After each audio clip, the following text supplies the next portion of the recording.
नमस्कार दोस्तों, आज हम इस वीडियो में पॉलिनेशन के बारे में पूरी जानकारी लेते हैं। चालू करते हैं स्टार्ट वीडियो को। पॉलिनेशन, परागण। पॉलिनेशन क्या है? एग्जाम में क्वेश्चन क्या आता है? पॉलिनेशन क्या है, इसके प्रकार के बारे में बताइए।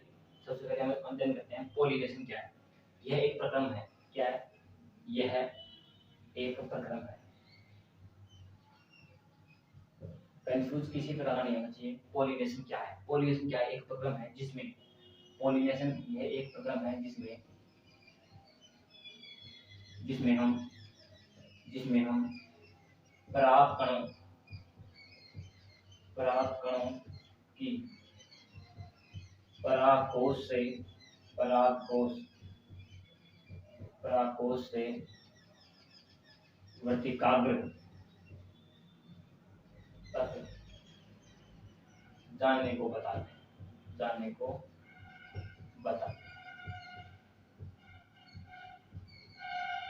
जैसे आपको मैं डायग्राम समझाने को इसको समझता हूं। पॉलिनेशन क्या है? यह एक प्रक्रम है। पॉलिनेशन क्या है? यह एक प्रक्रिया है जिसमें हम परागकणों पोलन ग्रेन को परागकोश से वर्तिकाग्र तक पहुंचने को जानने को बताते हैं। इसमें परागण प्रक्रम है। जैसे यदि हम बात करें ये हो गया परागकोश और ये हो गई वर्तिकाग्र, ये हो गया इसका अंडाशय। परागकण पोलन ग्रेन किसमें पाए जाते हैं? हमने पोलन ग्रेन का मैच्योरेशन, इसका बनना आदि और ओव्यूल्स का बनना, लघु बीजाणुदानी, गुरु बीजाणुदानी, इनकी संरचना के बारे में, बीजाणु की संरचना के बारे में वीडियो बना लिया है। चैनल पर जाइए, उस वीडियो को देख लीजिए। परागकण कहाँ बनते हैं? परागकोश में बनने वाले परागकण। क्या? परागकण। ध्यान दे लीजिए, पोलन ग्रेन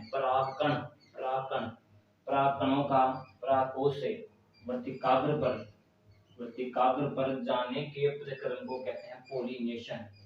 पोलन ग्रेन का परागकोश से, पोलन सैक से कहाँ जाना? स्टिग्मा वाले पार्ट तक जाना क्या कहलाता है? पॉलिनेशन कहलाता है। आशा करता हूँ आपको पॉलिनेशन की परिभाषा आ गई होगी। परागकणों का परागकोश से वर्तिकाग्र तक जाने के प्रक्रम क्या कहते हैं? पॉलिनेशन कहते हैं। ये क्या बता रहा है? डायग्राम पॉलिनेशन को बता रहा है। क्या बता रहा है? पॉलिनेशन को बता रहा है। अब हम देखते हैं टाइप्स के बारे में। पॉलिनेशन कितने टाइप्स हैं? हम पॉलिनेशन क्या बता पाते हैं? ये एक प्रक्रम है जिसके द्वारा हम किसका अध्ययन करते हैं? परागकणों के गमन का अध्ययन करते हैं, जिसमें परागकण पोलन सैक से परागकोश से कहाँ जाते हैं? स्टिग्मा वाले पार्ट तक जाते हैं। वर्तिकाग्र पर जाते हैं। यदि हम टाइप्स की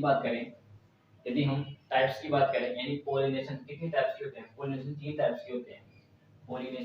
टाइप्स के होते हैं। पहला स्वयुग्मन,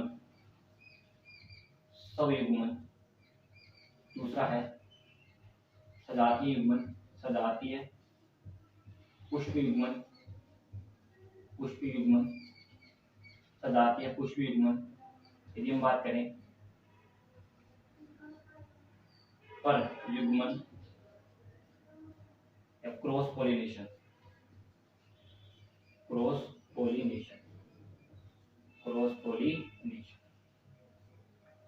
हमने पॉलिनेशन के बारे में जाना। अब हम देखते हैं टाइप्स के बारे में।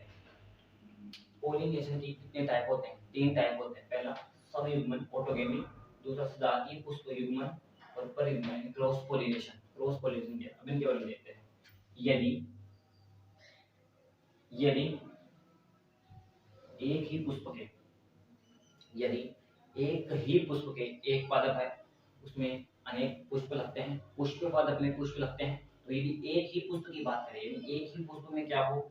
एक ही पुष्प में वर्तिकाग्र हो, परागकोश हो, और उसी पुष्प में वर्तिकाग्र हो, यानी एक ही पुष्प के परागकोश से परागकणों का यानी एक ही पुष्प कहते हैं परागकोश और वर्तिकाग्र की कहाँ है? एक ही पुष्प में है। यदि एक ही पुष्प के परागकण उसी पुष्प के परागकोश से निकल करके उसी पुष्प के वर्तिकाग्र पर जाते हैं, उससे हम कहते हैं स्वयुग्मन। यानी परागकण कौन सा प्रकार है, वो स्वयुग्मन है। सब क्या है, स्वयुग्मन है। जैसे मैंने एक पुष्प ले लिया, तो उसी पुष्प का क्या है, परागकोश है, और उसी पुष्प में क्या है, उसी पुष्प में है वर्तिकाग्र। एक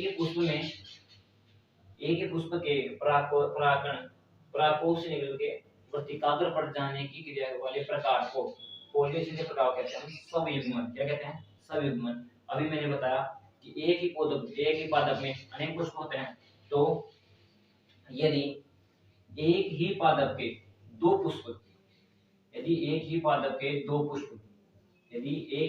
के दो पुष्पों में एक पुष्प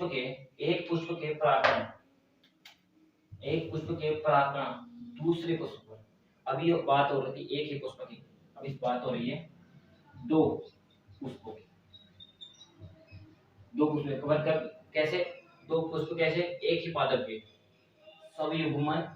सजातीय पुष्प में हम एक ही पादप के पुष्पों की बात करेंगे, तो स्वयुग्मन बात होती है एक ही पुष्प की। सजातीय पुष्प में पुष्प युग्मन बात होती है दो पुष्पों की, पर एक ही पादप के।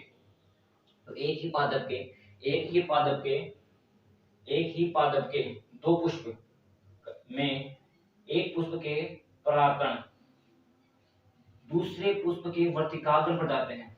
दूसरे पुष्प के वर्तिकाग्र पर जाने वाले पॉलिनेशन के प्रकार को हम सजातीय पुष्प युग्मन कह देते हैं। क्या कहते हैं, सजातीय पुष्प युग्मन कहते हैं।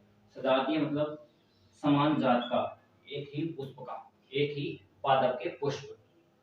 और यदि हम बात करें परयुग्मन या क्रॉस पॉलिनेशन, क्या बात करें, क्रॉस पॉलिनेशन। यदि आपको सबसे इंपॉर्टेंट, सबसे महत्वपूर्ण बात करें तो आएगा परयुग्मन, क्रॉस पॉलिनेशन। यदि हम बात करें एक पादप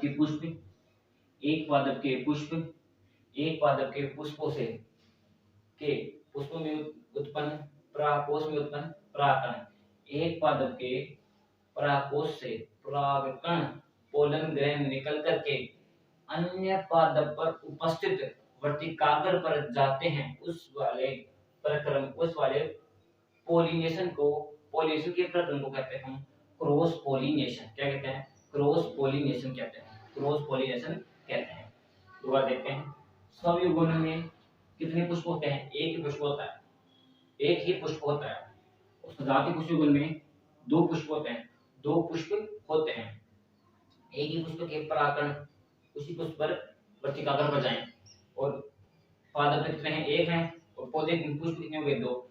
एक पुष्प के परागकण निकल कर एक दूसरे पुष्प के वर्तिकाग्र पर जाने वाले प्रक्रम को कहते हैं हम सजातीय पुष्प युग्मन वाला परागण, पॉलिनेशन। यदि हम बात करें क्रॉस पॉलिनेशन की, क्रॉस पॉलिनेशन में दो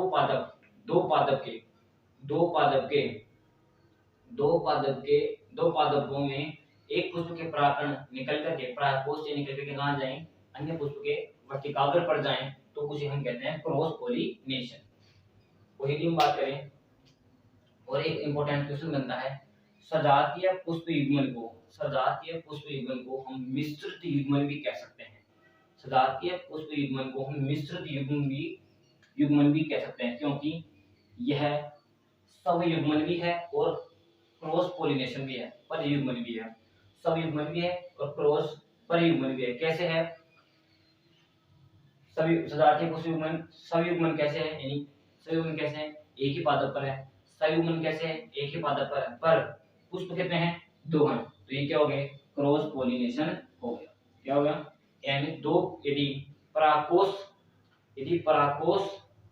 परागकोश और वर्तिकाग्र के मध्य यदि कोई माध्यम कार्य करता है, यदि कोई हवा, पानी इत्यादि पीटीसी वाले माध्यम, यानी हवा पानी वाले पक्षी हो, पशु हो, यानी कि हम किन में आते हैं, मानव विज्ञानी में जंतु में आता है। तो जंतु हो, कोई हवा हो, पानी हो इत्यादि वाले, यानी ये माध्यम कारक यदि पॉलिनेशन प्रक्रिया में आते हैं तो हम इन्हें क्रॉस पॉलिनेशन में रखते हैं। किन में रखते हैं, क्रॉस पॉलिनेशन में रखते हैं। तो समझो यदि एक ही पादप के पुष्प हैं तो ये आएंगे संयुग्मन में। और मैंने सजातीय पुष्प युग्मन को संयुग्मन का एक प्रकार कैसे बताया, क्योंकि इसमें एक ही पादप के पुष्प काम में आते हैं। और मैंने इसको क्रॉस पोलिनेशन परियुग्मन क्यों कहा, क्योंकि इसमें दो पुष्पों पर एक माध्यम कार्य करता है, चाहे वो हवा हो या पानी हो। आशा करता हूँ आपको पोलिनेशन की प्रक्रिया और इसके प्रकार समझ में आ गए होंगे। आगे हैं तो लाइक कीजिए, शेयर कीजिए। धन्यवाद।